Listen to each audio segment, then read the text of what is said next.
जय हिंद दोस्तों हम लोग सीटेट 2022 के लिए मैथ्स कंप्लीट कर रहे हैं, जिसके अंतर्गत इस वीडियो में हम देखने वाले हैं सीटेट के जो प्रीवियस ईयर एग्जाम्स हुए हैं उसमें जो मैथ्स के क्वेश्चन आए हैं अलग अलग एग्जाम्स में, तो वही यहाँ पे सॉल्व करेंगे। तो आइए देखते हैं।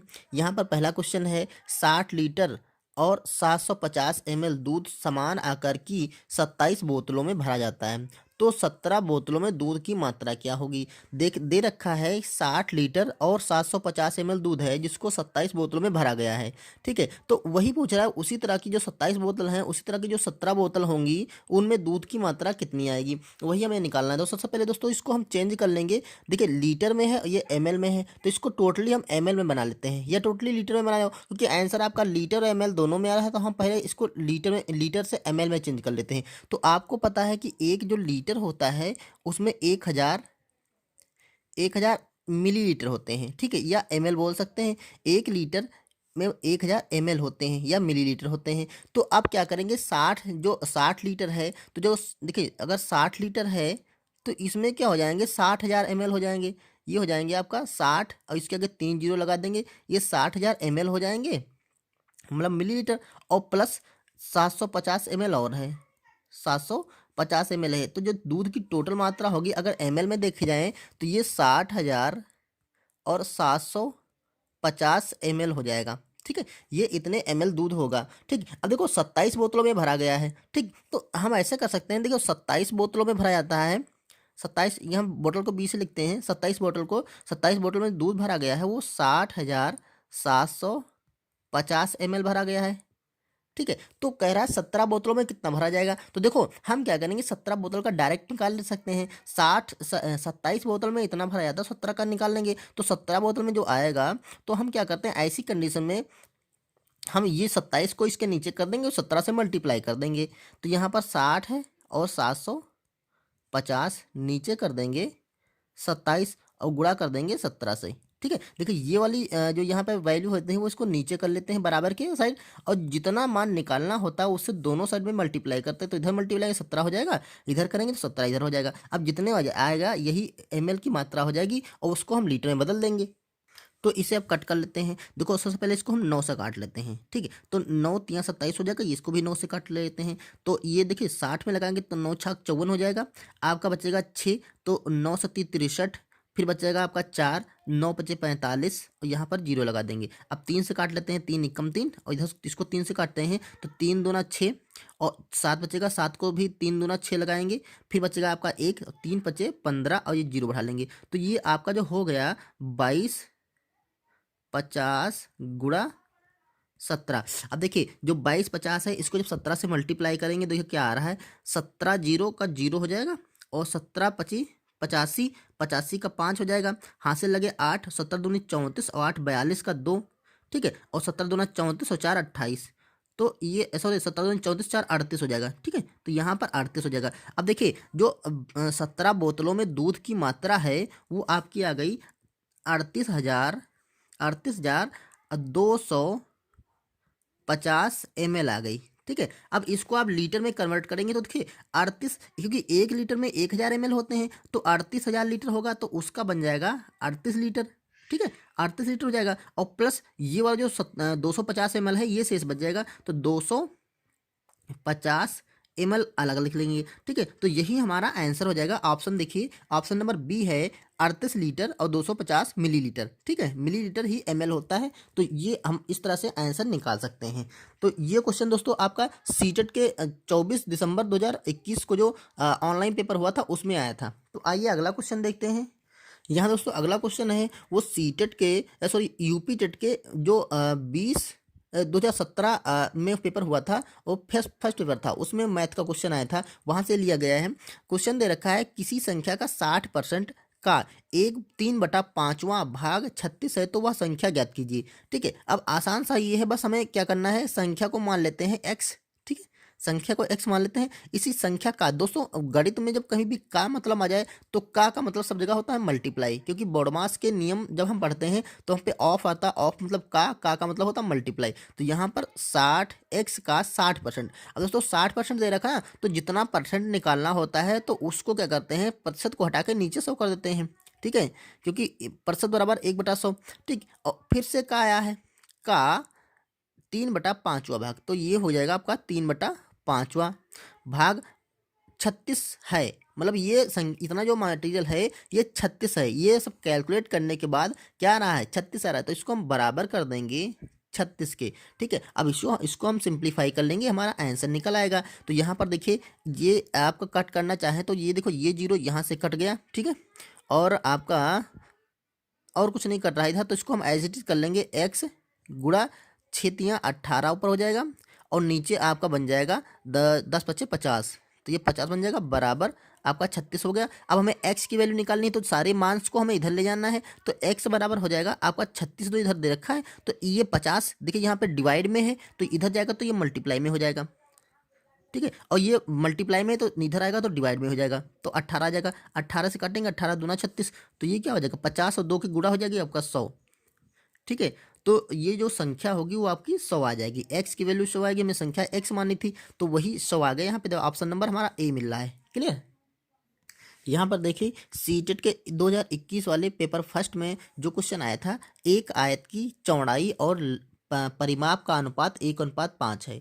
आयत की लंबाई और चौड़ाई के बीच अनुपात क्या होगा। देखिए, चौड़ाई और परिमाप के बीच अनुपात दे रखा है, तो आपको दोस्तों जो आयत होता है कुछ इस तरह से होता है, आप सबको पता है, इस तरह से आयत होता है। ये इसकी होती है लंबाई, को यल से लिखते हैं, ये होती चौड़ाई बी से लिखते हैं, ये भी यल हो जाती है और ये भी बी हो जाती है। तो ये लंबाई और चौड़ाई, तो मान लेते हैं उसकी जो लंबाई है, ठीक है, वो है एल और चौड़ाई है बी। ठीक है, तो कह रहा है चौड़ाई और परिमाप के बीच में अनुपात होता है। तो दोस्तों जो आयत का परिमाप होता है, ठीक है, परिमाप वो बराबर होता है 2 × लंबाई प्लस चौड़ाई। ठीक है, एल प्लस बी, ये दोस्तों परिमाप का फार्मूला होता है। तो उन्होंने कहा है क्वेश्चन में कि लंबाई जो चौड़ाई और परिमाप के बीच अनुपात 1:5 है, तो चौड़ाई को हम बी लिखते हैं, तो यहाँ पर बी बटा परिमाप। देखिए परिमाप क्या है, 2 प्लस बी, ये मान है, ये अनुपात दे रखा, तो उन्होंने चौड़ाई और परिमाप का अनुपात निकाला, तो उन्होंने हमारे अकॉर्डिंग ये है और उनके अकॉर्डिंग आ रहा है 1/5। ठीक है, क्योंकि दोस्तों जो अनुपात वैल्यू होती है उसको हम बटे में लिख सकते हैं। ठीक है, तो ये ऐसे करके उन्होंने दे रखा है 1:5। उन्होंने देखिए हमने क्या किया, चौड़ाई और परिमाप का अनुपात कर लिया। यहाँ पर चौड़ाई का अनुपात देखिए 1 है और परिमाप का अनुपात 5 है। अब इसको कैलकुलेट करके हम लंबाई का मान निकाल लेंगे, फिर लंबाई और चौड़ाई का हम परिमाप निकाल सकते हैं। अनुपात देखिए लंबाई और चौड़ाई का निकालना है ना, तो लंबाई और चौड़ाई का मतलब हमें ये वैल्यू फाइंड आउट करनी है, L/B, हमें ये मान निकालना है। जैसे ही ये मान निकलेगा उसी को हम लंबाई और चौड़ाई का अनुपात बता देंगे। तो देखो इसको हम कहते हैं क्रॉस मल्टीप्लाई। ठीक है, ऐसे क्रॉस मल्टीप्लाई करेंगे, तो देखो इसको करेंगे तो ये हो जाएगा आपका 2। अब इसको सॉल्व कर लेते हैं, तो ये देखिए 1 से मल्टीप्लाई करेंगे कोई फर्क नहीं पड़ने वाला है, तो 2 से सॉल्व करेंगे तो ये 2L हो जाएगा प्लस 2B हो जाएगा, बराबर 5 को B से मल्टीप्लाई करेंगे तो ये हो जाएगा 5B। ठीक है, अब यहाँ पर देखिए हम B को बराबर के इधर ले जाएंगे, तो ये हो जाएगा 2L बराबर है 5B। अब ये 2B है ना, तो इसको इधर लाएंगे तो ये माइनस का 2B हो जाएगा।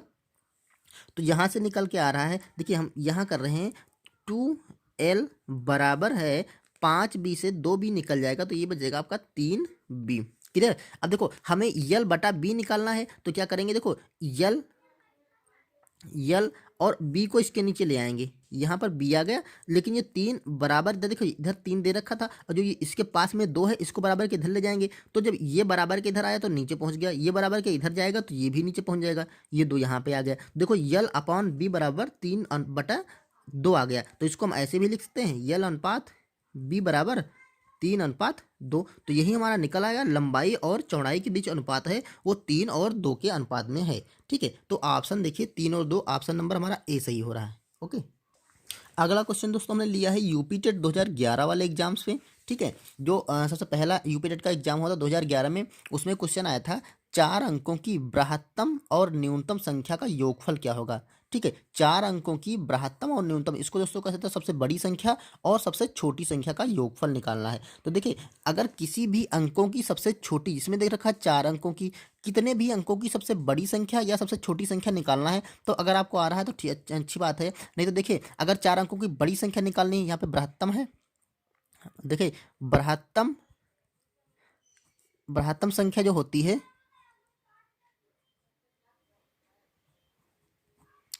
वो होती है जितने अंकों की हो उतनी बार 9 9 आप लिखिए, 9999। ये हो गई 4 अंकों की सबसे बड़ी से बड़ी संख्या। अब सबसे बड़ी से बड़ी संख्या क्यों है? क्योंकि अगर इसमें आप एक भी जोड़ देंगे तो ये देखिए 9999 से 10,000 हो जाएगा। तो 10,000 हो जाएगा, तो 10,000 अगर आप लिखेंगे तो उसमें 5 4 जीरो होंगे और एक अंक और आ जाएगा, तो 5 संख्या हो जाएंगी। लेकिन 5 अंक नहीं होने चाहिए, इसमें 4 ही अंक है, तो ये 4 अंकों की सबसे बड़ी संख्या है। ठीक है, और कह रहा है सबसे न्यूनतम संख्या, मतलब न्यूनतम, तो यहाँ पे देखिए न्यूनतम होगी, 4 अंकों की ही पूछ रहा ना, तो न्यूनतम, जो न्यूनतम संख्या होगी वो हो जाती है, देखिए 4 अंकों की बोल रहा है ना, तो क्या करिए आप एक देखिए 4 अंक, ये मान लेते 4 उंगलियां हैं, ये 4 अंक, हमें 4 अंक लिखने हैं, तो यहाँ पर एक पहले लिख लीजिए। ठीक है, एक लिखिए, और जितने बाकी अंक बचे, 3 अंक बचे ना, उतने यहाँ पर जीरो बड़ा लगा दीजिए। ये हो जाएगी 3 अंकों की न्यूनतम संख्या। दोस्तों आप कितने भी अंकों की, किसी भी अंकों की लिखना हो, 10 अंकों की लिखना हो, 3 अंकों की या 5 अंकों की, तो उतनी बार 9 9 लिख दीजिए, तो वो हो जाएगी उतने अंकों की सबसे बड़ी संख्या। और एक लिख करके और जितनी शेष अंक बचे उतने जीरो लगा दे, तो वो हो जाएगी सबसे छोटी संख्या। ये होता है किसी भी अंक की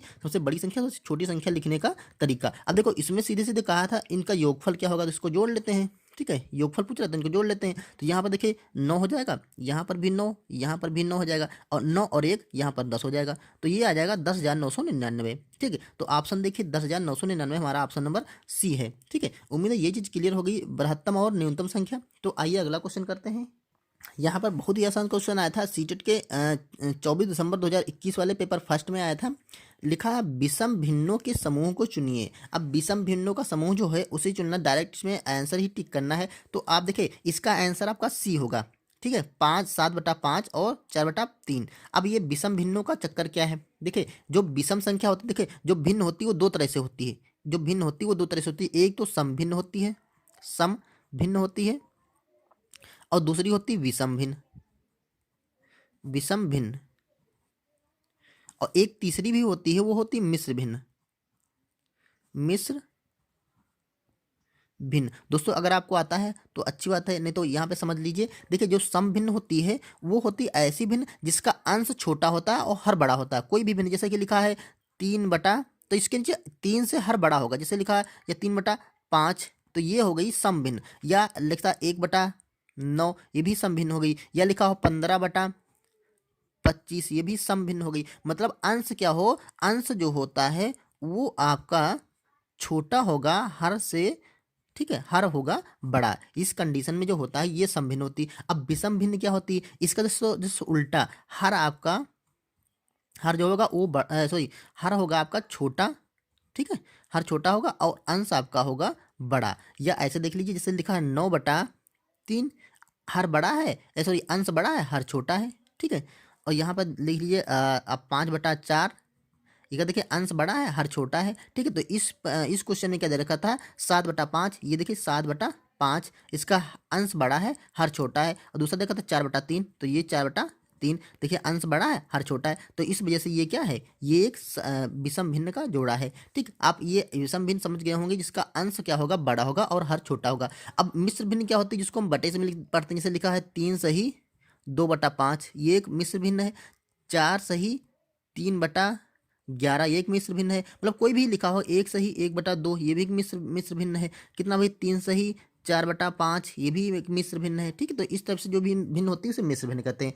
तो ये चीज़ दोस्तों क्लियर हो गई होगी। ठीक है, आइए अगले क्वेश्चन की तरफ चलते हैं। यहाँ पर देखिए यूपीटेट 2011 वाले ही एग्जाम्स पे हमने क्वेश्चन लिया है। ये दे रखा था, शुरू में तापमान 18 डिग्री सेल्सियस बढ़ता है, फिर 23 डिग्री सेल्सियस कम होता है। यदि प्रारंभिक तापमान 27 डिग्री सेल्सियस हो तो अंतिम तापमान ज्ञात कीजिए। ठीक है, ये कह रहा है 27 डिग्री सेल्सियस तापमान किसी चीज़ का था, या किसी दिन 27 डिग्री सेल्सियस तापमान था। ठीक है, 27 डिग्री सेल्सियस। क्लियर।